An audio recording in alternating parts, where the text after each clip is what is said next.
Jamelia, she says, I've become a fan of you all via the Property Law Alliance on YouTube. Hey, we have a fan. Her queries regarding the actions of an agent who recently sold her property. She has noticed some latent defects once taking occupation of the property, and she has requested that the issues are resolved with the seller. The agent's response has been that he is not the primary agent with regards to the sale. However, on the letterhead on the OTP and the other documentation, she notices that it was in his agency's own name. She asks, is this legal or even ethical? She says, please could you respond to my question and advise me on a way forward?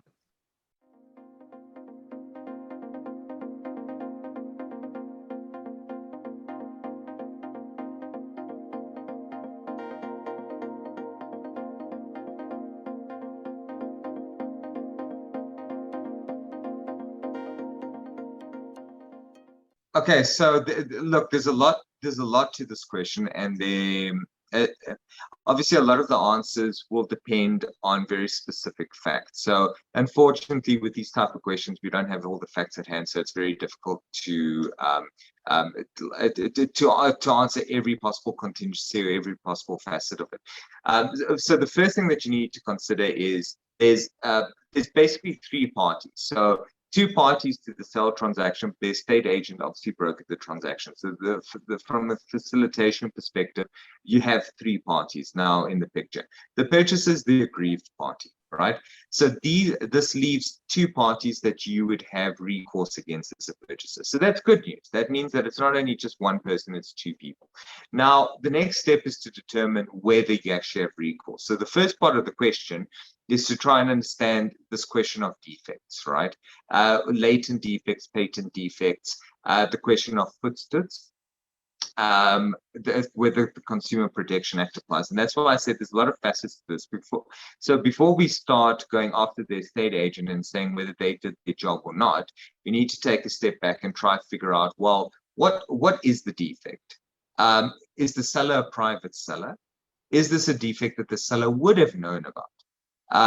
So some things might be latent to a purchaser, but not latent to a seller. But some things are latent to a seller. That's the reality. There's certain things that a seller doesn't know about that could very coincidentally only arise at the time of you buying. It's happened before, right?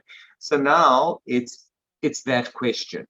If the seller is, for example, a developer, it's a different story, because then things like the Consumer Protection Act applies. Developers, even as property practitioners, have certain obligations and duties. So it's a different conversation to have, because then the seller, irrespective of whether there's a footstood clause, and for everyone's sake, footstood basically means buying the property as is. So back in the day, before the CPA came into play, it was quite simple to say, if I buy footstoods, it means that I need to take as much care as possible to make sure that this property is perfect, because I'm not going to get a second bite of the cherry. Once it transfers into my name, it's my problem.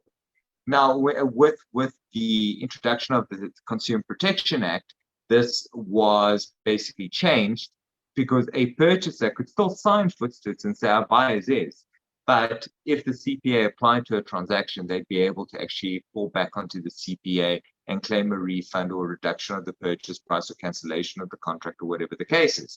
So in a case like this, we need to know who the seller is, whether the Consumer Protection Act applies, what is the latent defect. If the seller knew about the latent defect, then forget the CPA, you can still hold the seller liable, because then it's basically fraud or negligent misrepresentation or whatever the case is. So that's the first step, is we need to figure out what is the defect and whether there's even a claim for this defect, right? Second step is now to try to figure out, now assuming that there is a claim, that it was latent, but the seller knew about it. Now, if the seller knew about it, it was latent, and the estate agent looked at the property, got the seller to sign a mandatory disclosure form, and the agent did their job. Because remember, the agent isn't a property inspector. So if you walk through the property and you didn't notice something, it's very likely that the estate agent in the same way would have walked through the property and not noticed something. So you can't just assume that the agent is responsible simply because there's an issue. It also has to do with what their engagement is with the seller. So now if the agent didn't take due care and didn't have a mandatory disclosure form signed, that's a different story, because there you might have recourse against the estate agent. But if the agent did their job and actually got this thing signed by the seller, and the seller lied about this defect, then your recourse is actually only against the seller. So now that's the second facet of this, is who do you actually have to claim against? Who did what in this process, presuming that a latent defect does exist and that there is some kind of recourse or a lie or whatever the case is. Again, like I mentioned before, if CPA applies, you could go against the seller as well and get a refund. Third component of this now comes to professional, like ethical and like professional behavior and that sort of thing. So even if you find that, there was a defect, but the estate agent did the best they could, it's really just the seller's fault, the seller's a crook. The fact that the estate agent isn't responding to you and isn't engaging with you, that's a professional question, and that's something that's dealt with better by the Property Practitioners Regulatory Authority. They're the ones that deal with disciplinary matters when it comes to cases like this. So all else fails, estate agent's not liable, but you feel that they didn't engage with you properly, that's pretty much the only course relief that you'd have, is to lay a professional complaint against them. Did I miss anything? No, I think that was a perfect answer. And I think, we've had a couple of these cases and we do deal with these on behalf of clients, but it really is, it's worth noting at the start of an engagement like this. I mean, these are quite high standard cases. From a legal perspective, I think you had mentioned it, there's really got to be some level of element of fraud in the circumstances if there aren't obligations which are placed in legislation and you are sitting with a footstood clause in the agreement. So it does have a lot of, there's a lot of equity in looking at what the latent defects are, and that's exactly where you started. I think a lot of these cases, that I've experienced, you've really got to determine whether the latent defects are of such a nature that it's worth engaging in a legal proceeding like this, because these are complex cases. And they do take, from a legal perspective, these takes years to ventilate expert evidence. That they're really quite complex situations.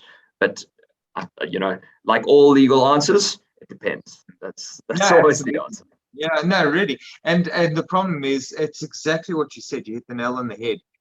We find sometimes that these snowball out of control. So even if you look at the way the question was formulated, it's a real response to a problem. But we speak about latent defects, and I mean, latent defects was mentioned once. The estate agent was mentioned several times. So obviously it's an emotional response. I totally appreciate it. It's not a judgment, but we start in the wrong place. The estate agent could be as nasty or non-responsive as but if there isn't a latent defect that you can hold them responsible for, all of that is for naught. So start where you need to start, and then kind of move along the process from there. Yeah, exactly right.